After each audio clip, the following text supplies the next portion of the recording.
new surveillance video shows two victims of the University of Idaho murders in the Moscow area just hours before they were killed. Investigators are now trying to piece together the timeline from that night, including in this new video, to find any sort of lead in this case. We're being joined now by Fox News multimedia reporter live outside the Moscow police headquarters in Idaho, Jake Kernodle. Jake, thanks for being with us tonight. We're going to show the video. We've shown it a couple of times already, but walk us through what police are thinking. Well, it's good to see you, Andrew. So this video was obtained by Fox News Digital from the creators of a Facebook group called University of Idaho Case Discussion, and it shows two of the victims, Kaylee Goncalves and Madison Moegen, a few hours before they were murdered in the downtown Moscow area. They're walking with a man near campus, and this man is wearing similar clothes to a man who was spotted with Kaylee and Madison at a food truck that same evening. But police say the man at the food truck is not a suspect. Something else relevant from that video, Andrew, is that both girls mention the name Adam, but they don't say it directly to the man they are walking with. And over the weekend, Kaylee's father told Fox News that Adam is also not a suspect. So police haven't named a suspect in this investigation, but they say that more agents are being added to this case, and with the holidays coming up, they won't be taking a break. Not change anything for us. We're going to continue to push through the holidays.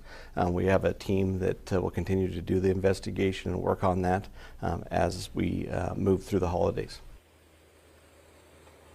And Andrew, today police say that the number of tips and leads they've received now over 10,000. They also say that they're making progress finding more information related to that white 2011 to 2013 Hyundai Elantra spotted near the scene on the night of the murders. Andrew. Jake, I don't know if you know the answer to this, so I'm going to ask it anyway, though. Did police know about this piece of video before it was obtained by Fox News Digital? Had they already seen it, possibly? So as far as we know, Andrew, when Fox News Digital obtained the video, that's the first that we saw of it. I don't know personally if police knew about it before or not, but they didn't really comment on it today in their release. They focused mostly on the 10,000 tips and leads they've gotten, and again referencing that white Elantra that they are so desperate to find information on. Yeah, of course, and Jake, we know the police don't have a license plate number for that Elantra. Obviously, that would make their job much easier. And you were reporting just last week, there's some 22,000 make and models of these vehicles that they're looking for, both in Washington State and Idaho. So they have their work cut out for them.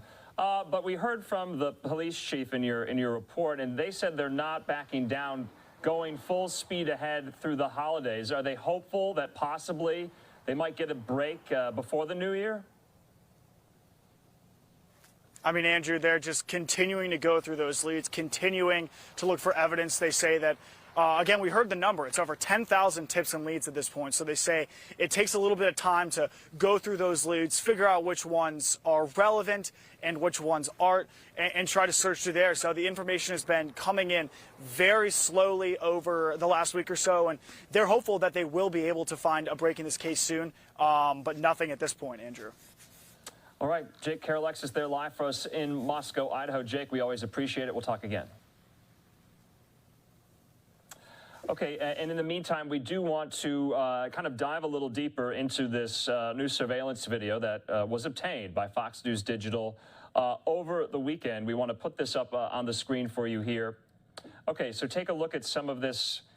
This is newly disclosed. It was taken early on November the 13th. It appears to show both Kaylee Goncalves and Maddie Moegen walking with a man in downtown Moscow hours before that quadruple stabbing in that rental house on campus. So the women appear to be wearing the same clothes that both Goncalves and Moegen were seen sporting that same evening on that video that you probably have seen outside of a nearby food truck. The man walking with them is also wearing clothes that look like those on a man seen at the food truck, whom police have said is not a suspect. So in the video, a woman asks the group, Maddie, what did you say to Adam?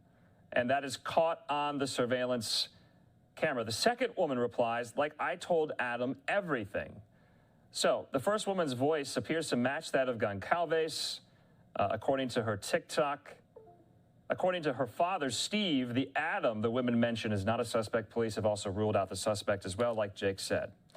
So Steve Goncalves told Lawrence Jones on Fox that, quote, we asked into the obvious due diligence and we looked into that, and it was pretty clear that this individual was not a part of the investigation as far as a suspect. So this video was first provided to Fox News Digital on Saturday by Christine Cameron and Alina Smith. They're the creators and administrators of the University of Idaho Murders case discussion Facebook group, under the condition only a still frame and the audio be used. And they told Fox Digital it was provided to them by a Moscow resident who previously submitted it to police and believes making it public can provide greater context about the incident. And then Fox then obtained permission to show the entire full video clip there, which is what we are doing right now. So it's something, it's not much. It shows kind of what some of these victims were doing in the hours before their violent stabbing, at least two of them. And so no doubt investigators have a long road ahead of them as they work through so many of these tips. Remember, just last week, we know that they expanded their search to about a 30-mile radius around Moscow to some other neighboring towns. And also remember, they're still kind of honing in, focusing in on what could be a 2011 to 2013 white Hyundai Elantra that they're still looking for information. They want the driver of that to come forward to provide any more details. Okay, and like Jake said, we did hear from James Fry, the Moscow police chief, in a video today posted on both their Facebook and YouTube accounts, updating us on the investigation going into the Christmas holidays. Let's listen. Where are we at with the number of tips that have come in and leads? We've had right around 10,000 tips come in. We're reviewing all those tips. We're checking to ensure that we have individuals who look at those tips and any piece of evidence that they can link to this case, they're doing so. What about the video evidence?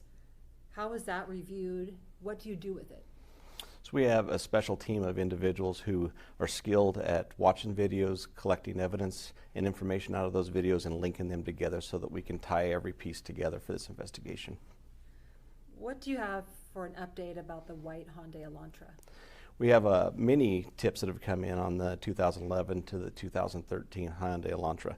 But what we're asking is anybody else who still hasn't sent in a tip, if you own one or if you know somebody who was driving one the day before or the day after, to please send that tip in. What about the holidays? What does that mean for the investigation and all the people working on it? That does not change anything for us. We're going to continue to push through the holidays. We have a team that will continue to do the investigation and work on that as we move through the holidays. And finally, why is it important to keep video digital submissions part of the investigation as it's sorted through? Well, as our individuals are sorting through that, all that information could be one key piece for this investigation. So they're reviewing all that, they're looking at that, and they're looking for any keys that tie together any specific investigative pieces that we need to solve this case. Okay, so we're going to stay on top of this story. We know there's so much interest generated from it, and you can't even imagine what these parents are going through as we approach the Christmas holiday, and the first time they're not going to have their son and daughters with them, and still, no doubt, they are hoping for any type of break in this case.